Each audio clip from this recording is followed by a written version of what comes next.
Hi అండి. నెయ్యిని కవ్వంతో కొట్టి చేసుంటారు లేదా మిక్సీ పట్టి చేసుంటారు. కానీ కవ్వం, మిక్సీ ఈ రెండు లేకుండా కుక్కర్లో నెయ్యి ఎవరైనా ట్రై చేశారా? ట్రై చేయకపోతే ఇప్పుడు నేను చూపిస్తాను ఎలా చేయాలో చూద్దాం రండి. నేను మీగడ చూపిస్తున్నాను చూడండి. ఇది 20 రోజుల మీగడ అనమాట. అది కూడా పాల మీద తీసిన మీగడ అనమాట. పెరుగులో అయితే తీయలేదు నేను.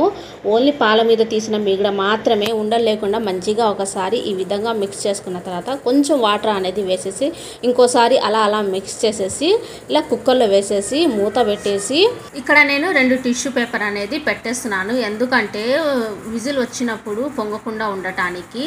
పొయ్యి అనేది ఆన్ చేసి కుక్కర్ అనేది పొయ్యి మీద పెట్టేసి ఒక్క విజిల్ రానిస్తే చాలండి. ఆవిరి మొత్తం పోయిన తర్వాత మూత తీసేసి ఇలా ఒకసారి కలిపిన తర్వాత ఇక్కడ నేను కొంచెం సాల్ట్, చెక్క దంచి వేసాను, చిటికెడు పసుపు వేసేసి అలా మిక్స్ చేసుకుంటూ ఉండంగా ఇలా నెయ్యి అనేది రెడీ అయిపోయింది. ఇది దాదాపు నాకు 10 నుంచి 15 నిమిషాల వరకు పట్టింది అనమాట టైము. 15 నిమిషాలు నెయ్యి అనేది రెడీ అయిపోయిందండి. సో డబ్బాలో నేను మీకు చూపించడానికి మాత్రం డబ్బాలో వడగట్టాను. చూడండి ఎంత నెయ్యి వచ్చిందో 20 రోజులకి. స్టీల్ డబ్బాలో మిక్సీ పట్టిన నెయ్యి, పక్కన వచ్చేసి చూసారు కదా కుక్కర్లో చేసిన నెయ్యి అనమాట. రెండింటిని టేస్ట్ చూస్తే ఏమాత్రం డిఫరెన్స్ అయితే నాకు కనిపించలేదు. ఆసంగా ఉందండి.